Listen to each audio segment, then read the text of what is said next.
Thanks for checking out this movie review video. This is for the 1981 film The Last Shark, and yes, it is a Jaws ripoff film 6 years later after Jaws comes out. And this may not be a very long review because I really don't have a ton to say about this. Not as much as I usually do on films because there's a lot of filler in this. There's a lot of dialogue filler that just doesn't really have much bearing on the story.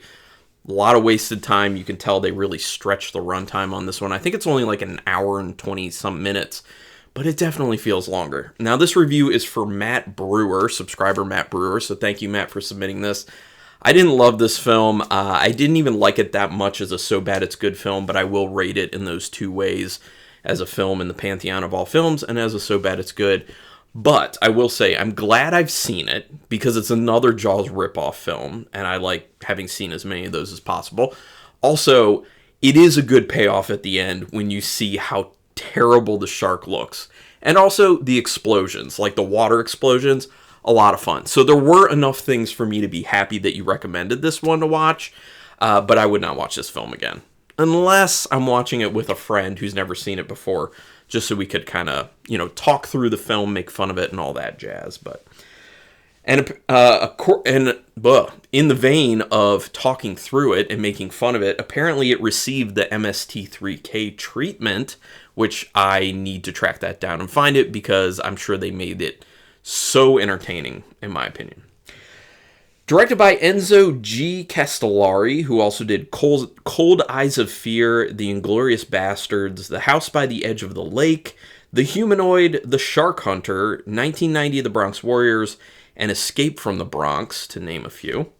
Written by Vincenzo Mannino, who also wrote scripts for Carnal Circuit, The Man with Icy Eyes, The Killer is on the Phone, 5 Women for the Killer, House on the Edge of the Park, The New York Ripper, one I have seen and reviewed, Devilfish, which I would like to see, and Evil Senses, just to name a few, and Marc Princi, who also wrote The Squeeze, Chillers, The Last Butterfly, and Terror Stalks the Class Reunion.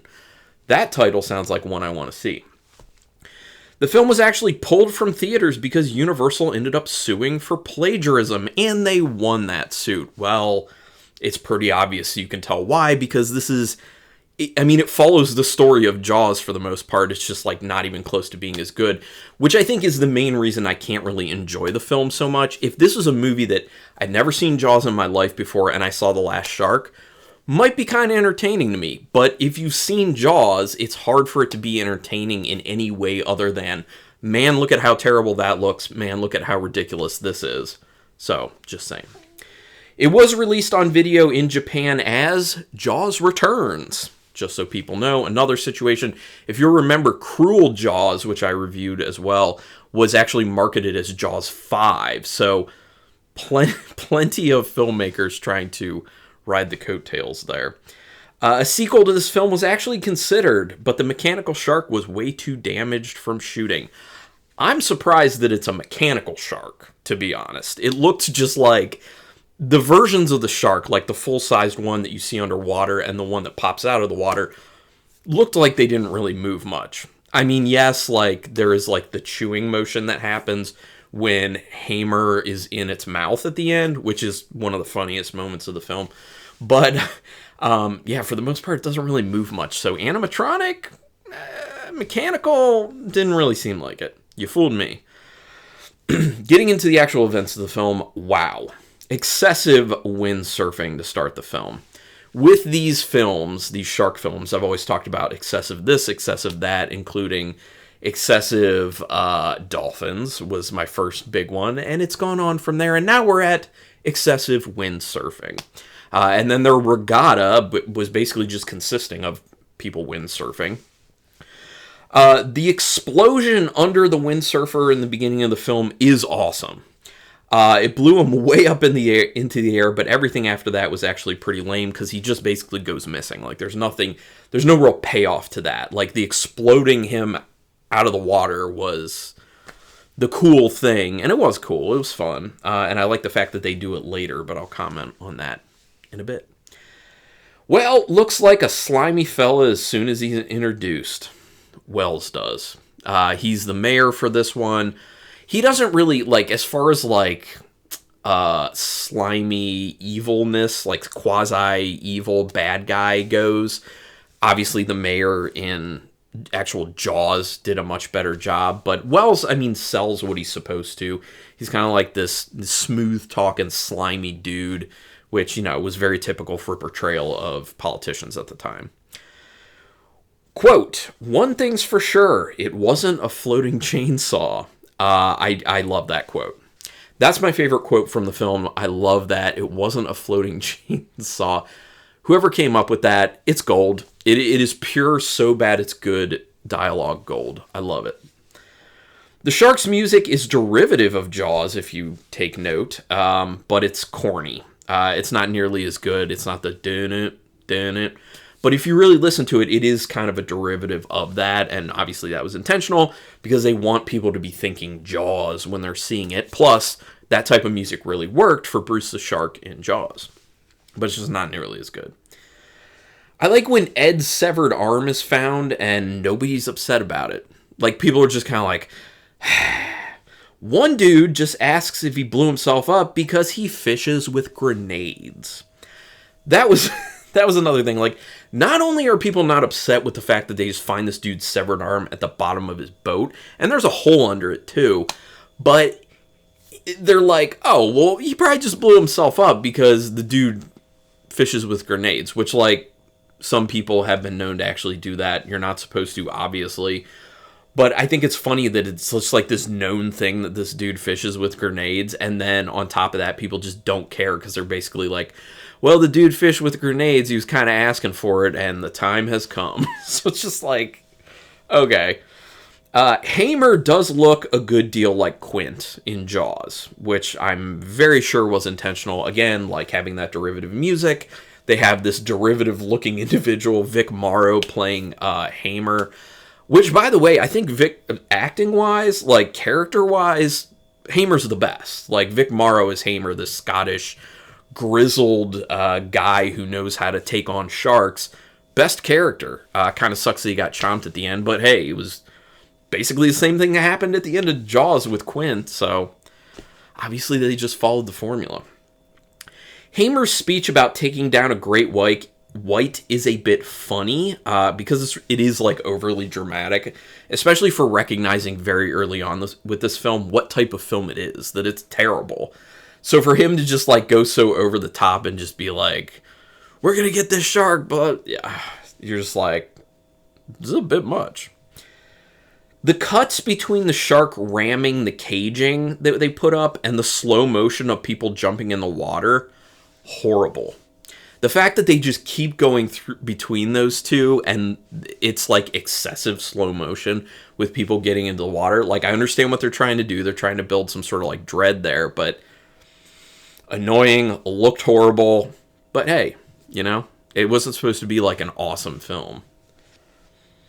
It's funny how they use buoys popping up and moving to signify the shark. Then when they show a fake fin, it doesn't even move. Literally, like, for a bit, they're just showing these buoys getting moved. They're like, oh, the shark's biting the buoys and moving it. Like, but it's like, why? Like, why would you even do that? It's just a cheap way to not have to shoot shark stuff too much.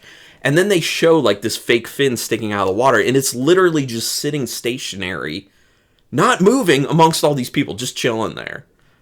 And you're just like, what? You can't move the thing? Like, it probably wasn't that hard to move. Like, come on now.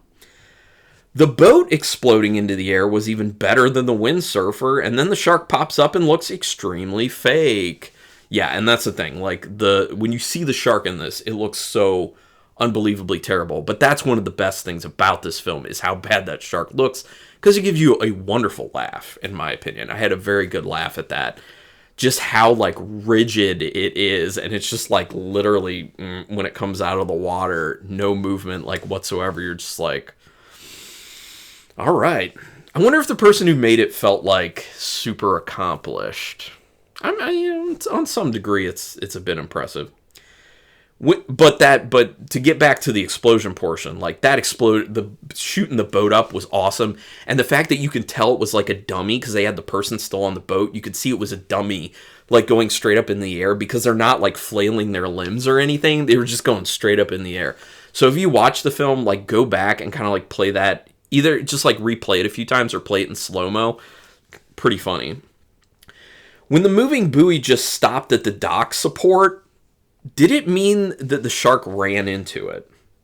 Like, it kind of seemed like maybe they were trying to get at, he was trying to ram the dock at that point to knock it down, but it really just played more like he just was not paying attention and he ran into it, and it was kind of like this thunk. You know, it was just like a weird moment in the film that I just did not understand. Well, I didn't understand the whole thing. Billy Joe, his friends, and a shotgun. Not the heroes that anyone needs in this film. But they're the heroes you end up getting. Obviously, they're just there to go out half-cocked and just get into more trouble, and then that's how Jenny ends up, we think, losing her leg, and yeah. We'll get there, though. I love how the news guys want to get the shark to jump through a hoop. I don't know if they were supposed to be joking about it, but it didn't come off as them sounding like they were joking about it when they're like, maybe we can get the shark to jump through a hoop. And then I was like, well, this fits with the film being terrible. It looks funny when the shark's trying to cave the divers in. I think that was Peter and Hamer. Because it takes quite some time. Like, they focus so long on this shark just going after them and just trying to beat these rocks into the opening to keep them in there. And it's like, okay, so the shark's intelligent. Like, they kind of get to a little bit of that in Jaws. But in Jaws, it kind of plays a little more as, like, the shark's unpredictable. In The Last Shark, it plays more like, this is a super intelligent shark. Kind of like the super intelligent shark from, what was it, Jaws the Revenge, where it was, like, some sort of, like, Navy experiment. Gotta love how as soon as Peter and Hamer get out of the cave-in and Hamer passes out, the first thing they do when Hamer wakes up is hit the booze. Because that's one of the big things that was kind of defining Quint, is he was a booze hound in Jaws. So they obviously had to have people being booze hounds in The Last Shark, because we're copying Jaws at this point. Well, for the whole thing. So I just thought it was funny that they just start hitting the sauce. I was like, yeah. Maybe calm nerves. I don't know. Billy Joe should know that shooting a shotgun from that far away and into the water is not really going to do that much. Certainly not going to catch a shark for him. A great white at that. He's shooting his shotgun from pretty far away into the water because the shark's not even out of the water. Its fin maybe is, but I was just like, like, would he be this dumb? Only in this movie. And Jenny loses a limb. Saw that one coming a mile away. I'm sure a lot of people saw that one coming, especially as soon as she starts getting knocked unintentionally, and then she's off the boat, and you're like, oh, yep, here we go. Wells ends up not seeming as bad of a guy as the mayor in Jaws. I was kind of surprised by that. I thought they would go even more ridiculous villain route with Wells in this, but they didn't. I was kind of surprised that they like kind of had him turn around and like have some sort of depth to his character. It was weird. You just don't expect that in a film like this. I was just like, oh, okay. He's like turning kind of like he's admitting some fault. Is it me, or does it seem like Peter's pissed at Jenny when he's talking to her in the hospital because she lost her leg? I mean, I could understand him being mad that like she went out on this dumb escapade, but like it wasn't really her fault in the end what happened. Sure, her judgment was off actually going out there, but like he seems like pissed at her when he should be A, channeling that towards, you know, the shark, and B, should just be hoping she gets better. You know what I mean? Like, it just seemed, I laughed at it. It seemed kind of funny how, like, pissed he seemed at her at that moment. He's like, oh, I'm losing a limb. Yeah. It was just a funny performance. I much prefer the helicopter scenes in Jaws 2 and Cruel Jaws to this one. Although, the shot of the shark actually pulling the helicopter while it's underwater actually was one of the cool shots in this film. There aren't many cool shots in this film, but the one where it's showing it from already below water and the shark is like pulling the helicopter further down, that was cool. Think it was a mistake. They didn't intentionally make it awesome, but it ended up being awesome. I like when Hamer tells Peter, quote, "Don't you think I know what you're going through?" Really? Really? Because did your daughter just have their leg bitten off by a shark? I don't think so. And there's no indication that Hamer even had kids at all. So let's be upfront about that one. Like, for him to just say this, and this is where like the dialogue is terrible. It just gets thrown out there. It makes no sense for him to be like, "Don't you think I know what you're going through?" No, dude, you don't. And all of us audience members know that you don't know, and Peter knows that you don't know. So like, maybe he's trying to make it better, but he's really making it worse. The shark shows the height of its intelligence when it pulls the portion of the pier off and pulls it away with people on it. That's the moment where if you were questioning if the shark's basically supposed to be smart, you know, oh yes, whether it's called out or not in this film, this shark's supposed to be particularly intelligent. And that is one of the cooler moments. The payoff I needed was seeing that shark in all its crappy glory as it starts chomping away at the wooden planks. Yes, this big piece of the pier or the dock that's just kind of floating out there, as soon as it comes out of the water and it's like chomping on it, I was just like, wow, this looks so bad. But I laughed. I had a wonderful time at that part, and it made watching all the other crappy stuff totally worth it. Because up until that point, it was relatively boring. A few cool things here and there, but pretty boring for the most part. Peter could have pulled Hamer all the way onto that piece of wood instead of leaving his legs dangling. Really, at that point, it's Peter's fault that Hamer ends up getting eaten, because he easily could have pulled him all the way up. He pulled him a large portion of the way up onto the wood. He just left his legs dangling off when he could have just kept going, because there was more room on that wood for him to put him there. He just chose not to, and then that's how he ends up getting killed. So good luck living with that one, Peter, because that's your fault. Hamer in the shark mouth was another great moment, like another horrible great moment, because like how the shark's just like chomping him and his body's like so limp, just like sticking out of it. Doesn't look realistic at all. It's just funny. It looks so hilarious. And that's when I started thinking, I wonder what the MST3K guys would be saying right now. So yeah, like I said, I need to track that down. Why did Peter punch the reporter? That seems very excessive. And then they end the film on that. It's just like, Peter punches someone and we're done. There was no like real good closure to the film. It was just kind of like, Peter's still angry, person gets punched. People feel like maybe that guy had it coming because the whole time he was more excited about the shark attacks than concerned about it. But then again, as we've seen from pretty much everyone in the film other than Peter and Hamer, most people were more excited about the shark attacks or blasé about it than concerned. Just saying. As you would expect of a Jaws ripoff, the pacing is horrible. Let's not mince words. Terrible pacing. Garbage pacing. Way too much talking in this, especially since nobody has all that much to say. Like I said, a lot of dialogue seems just in there to pad the runtime. Pretty obvious, but this is the film we got, guys. And, like I said, I'm glad I've seen it now. So thank you, Matt Brewer. So rating it as an overall film in the pantheon of all films, half a star. Rating it as a so bad it's good, it's not even that great as a so bad it's good. I'm going to give it 2 stars as a so bad it's good.